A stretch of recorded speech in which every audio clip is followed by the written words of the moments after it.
Durand কাপটো চাবলৈ অহা নাই।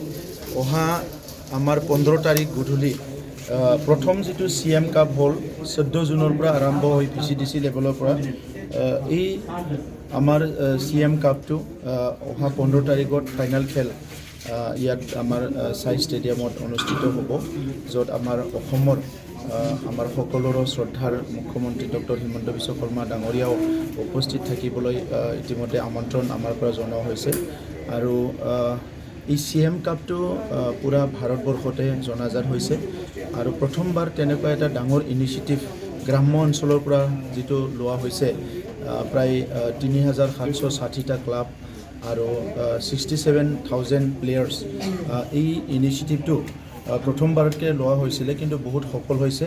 আৰু ইয়াত মানে আমাৰ যুৱসকলে বা বিভিন্ন শ্ৰেণীৰ ৰাইজে আগৰ পৰা যেনেকৈ ফুটবলটো বড়োলেণ্ডৰ এটা ফেষ্টিভেলৰ নিচিনা লৈছিলে, এতিয়া সেইটো ফৰ্মেলি এটা ৰিকগনেশ্যন দিয়া গ'ল চৰকাৰৰ পৰা। সঁচাকৈ ফুটবলটো আমাৰ কাৰণে ফেষ্টিভেল আৰু প্ৰত্যেক বছৰে এমাহ ধৰি এই আমাৰ CM কাপটো আয়োজন কৰা হ'ব। আৰু এই বছৰ প্ৰায় এমাহ জুন 14ত আৰম্ভ হৈ 15 জুলাইত শেষ হ'ব। আৰু সুন্দৰকৈ আমাৰ VCDC লেভেলত, আমাৰ কনষ্টিটুৱেঞ্চি লেভেলত, ডিষ্ট্ৰিক্ট লেভেলত আৰু এতিয়া কাউন্সিল লেভেলত আমাৰ হৈ আছে। অহাকালি 3rd প্লেছৰ কাৰণে খেল হ'বলৈ গৈ আছে আৰু ইয়াৰ লগে লগে আমাৰ ফাইনেলৰ কাৰণে আমাৰ টীম আহি যাব। তো আমি 15 তাৰিখে খুব সকলো ৰাইজৰ উপস্থিতিত আমি আমাৰ CM কাপৰ প্ৰথম ফাইনেলটো আমি কোকৰাঝাৰ সাই ষ্টেডিয়ামত কৰিবলৈ গৈ আছোঁ। ইয়াৰ পিছত 15 তাৰিখে আমাৰ যিটো ট্ৰফি আনভেইলিং প্ৰগ্ৰামটো কোকৰাঝাৰত হ'ব ডুৰাণ্ড কাপৰ। আৰু ডুৰাণ্ড কাপ আমাৰ এতিয়ালৈকে যিটো ডেট লোৱা হৈছে 27 জুলাইৰ পৰা আমাৰ ইয়াত আৰম্ভ হ'ব। আৰু ডুৰাণ্ড কাপৰ প্ৰিপাৰেশ্যনো প্ৰায় কমপ্লিট হৈছে। এই ডুৰাণ্ড কাপ এইবাৰ আমাৰ 3rd টাইমৰ কাৰণে বড়োলেণ্ডত হ'বলৈ গৈ আছে। আৰু ইয়াৰ পিছত নেক্সট যিটো আমাৰ লেভেল ফুটবল হ'ব, ইয়াত আমি আণ্ডাৰ 13 অলৰেডি নিখিল বড়ো ছাত্ৰ সন্থাই কৰি আছে, এইটোও বহুত সফল হৈছে। এতিয়া মহিলা ফুটবলটো আমি এইবাৰ আৰু নেক্সট বছৰৰ কাৰণে অলপ ফ'কাছ কৰিব বিচাৰিছোঁ, কাৰণ আমাৰ অঞ্চলত ছোৱালীসকলো বহুত এনাৰ্জেটিক হয় আৰু এই ফুটবল খেলটো খুব ভালকৈ খেলিব পাৰে, যাৰ কাৰণে আমি সকলোৱে জানো যে অৰ্পণা নাৰ্জাৰী ইতিমধ্যে নেশ্যনেল টীমত গৈ পেলাই কেপ্টেইন হৈ খেলিছে। চ' এইকাৰণে ছোৱালীসকল বা মহিলা ফুটবলটো আমি নেক্সট 2026ত ফ'কাছ কৰি পেলাই কাম কৰিব বিচাৰিছোঁ। আৰু অহা 15 তাৰিখে আমি ইয়াতে এইখন ষ্টেডিয়ামতে 2টা ফুটবল একাডেমি, এটা ল'ৰাবিলাকৰ কাৰণে, এটা ছোৱালীবিলাকৰ কাৰণে অহা 15 জুলাই তাৰিখতে আমি লঞ্চ কৰিম। কোনটো তেখেতসকলে আমাক ফাইনেল লিষ্টটো জনাব। অহা 15 তাৰিখে যেতিয়া আমাৰ ট্ৰফি টুৰটো কমপ্লিট হ'ব আৰু কোকৰাঝাৰত ট্ৰফি আনভেইলিং প্ৰগ্ৰামটো হ'ব, সেইদিনাই আমি আমাৰ আৰ্মিৰ লগত কথা পাতিম আৰু সেইদিনা আমি ফাইনেলি গম পাম যে কোন টিম আমাৰ তাত আহি আছে।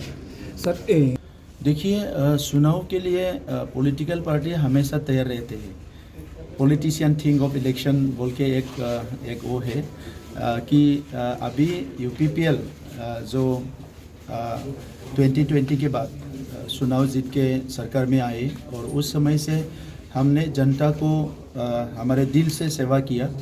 जनता की जो समस्या है, कुछ समस्या ऐसा था कि वो आज़ादी के बाद से 70 साल 78 साल इसका जो है ये प्रॉब्लम का हल नहीं किया गया था। कुछ प्रॉब्लम ऐसा है कि 17 साल जो BPF के सरकार था उस समय पे भी ये प्रॉब्लम को टच नहीं किया गया था। तो हम लोग इस 5 साल में जो हम लोग का फोकस था, जो हम लोग का एजेंडा था मेन, उसमें जो था वो हमने सॉल्व किया। और जो हमारा एजेंडा में नहीं था, हमारे मैनिफेस्टो में नहीं था, वैसा भी बहुत सारे प्रॉब्लम जो है हमने सॉल्व किया। तो इसीलिए आने वाले चुनाव हमारे लिए बहुत कठिन चुनाव होगा, ऐसा मैं नहीं मानता। और हमारी पार्टी के जो कार्यकर्ता है वो सेंट्रल कमेटी से लेकर बूथ कमेटी तक सब तैयार है। इनको बहुत तरह अलग अलग ट्रेनिंग दिया गया, वर्कशॉप किया गया, इनका ओरिएंटेशन किया गया।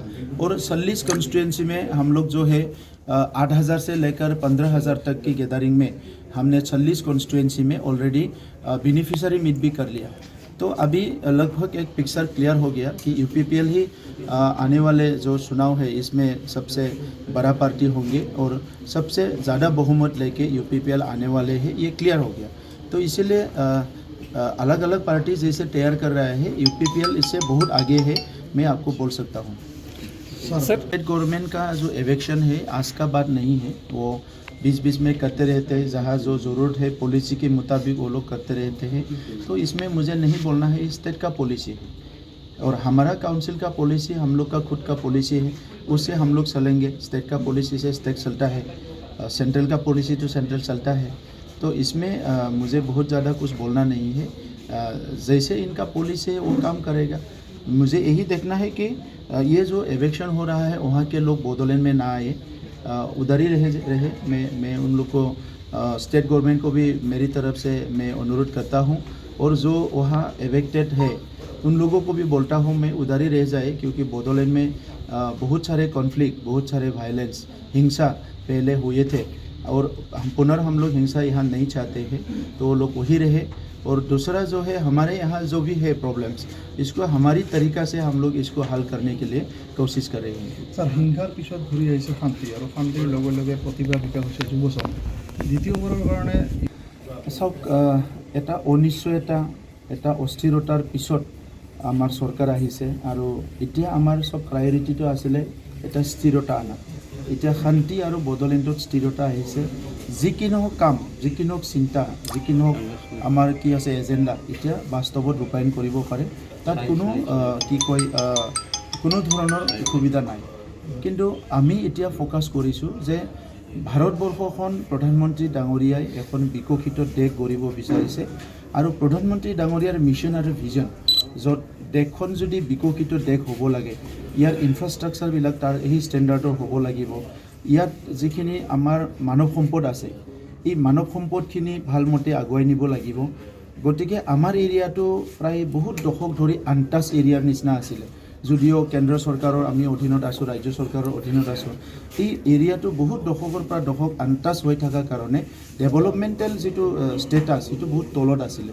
তো সেইকাৰণে এতিয়া আমি যুৱ যুৱতীসকলৰ কাৰণে, ছাত্ৰ ছাত্ৰীসকলৰ কাৰণে, কৃষকৰ কাৰণে, মহিলাৰ কাৰণে পৃথক পৃথক পৃথক কিছুমান আমি ভিজন বনাইছোঁ, আৰু সেই ভিজনবিলাক বাস্তৱত ৰূপায়ণ কৰিব পৰা ভিজন। আমি কাউন্সিল চৰকাৰ, যিহেতু ষ্টেটৰ নিচিনা বাজেট নাথাকে, ডাঙৰ বাজেট, আমাৰ কেন্দ্ৰৰ নিচিনা ডাঙৰ বাজেট নাথাকে, সৰু বাজেট থাকে আমাৰ, কিন্তু সেই সৰু বাজেটটোকে ভালকৈ খৰচ কৰি, ভালকৈ ব্যৱহাৰ কৰি আমি ফাউণ্ডেশ্যনখিনি এই 5 বছৰত কৰি ল'লোঁ। ফাউণ্ডেশ্যন আমাৰ হৈ গ'ল, শিক্ষাৰ ফাউণ্ডেশ্যন ভাল হৈ গ'ল, ৰিজাল্টবিলাক আপোনালোকে দেখিছে, মেট্ৰিক হায়াৰ ছেকেণ্ডেৰী ৰিজাল্টবিলাক লাহে লাহে ভাল হৈ আহিছে। অৰ্থনৈতিক ফাউণ্ডেশ্যনটো আমি কৰিলোঁ, লাইভলিহুড মিছন, এগ্ৰিকালচাৰ, এলাইড, হেণ্ডলুমৰ পৰা আদি কৰি, আৰু হিউমেন ৰিচোৰ্চ ডেভেলপমেণ্টৰ কাৰণে যিটো ফাউণ্ডেশ্যন, ইলেমেণ্টাৰী স্কুলৰ পৰা KG to PG স্কুলবিলাক ঠিক কৰা, টিচাৰ এপইণ্টমেণ্ট কৰা, টিচাৰসকলক ট্ৰেইনিং দিয়া, কাউন্সিলিঙৰ কাৰণে টিচাৰসকলক ট্ৰেইন কৰা, যাতে ষ্টুডেণ্টবিলাকক কাউন্সিলিং কৰিব পাৰে, ছায়েন্স এডুকেশ্যনটো গুৰুত্ব দিয়া, আৰু লগতে স্পৰ্টছ আৰু কালচাৰ এইটো আমি গুৰুত্ব দিছোঁ। গতিকে ফাউণ্ডেশ্যনটো কৰিছোঁ। আৰু এটা বহুত ডাঙৰ বিষয়টোৱে হৈছে সমন্বয়, শান্তিৰ পিছত সমন্বয়। কাৰণ 26টা জনগোষ্ঠী একেলগে আছোঁ, কোনোবা জনগোষ্ঠী কাৰোবাৰ লগত কেতিয়াবা মনোমালিন্য হোৱা, সংঘাত হোৱা, এইবিলাক আগৰ সময়বিলাকত বহুত দেখিছিলোঁ। কিন্তু এতিয়া আমি চৰকাৰৰ পৰা প্ৰ'এক্টিভ ৰ'ল লৈছোঁ, যাতে কোনো এটা সংঘাত কাৰো জনগোষ্ঠীৰ লগত হ'ব নোৱাৰে।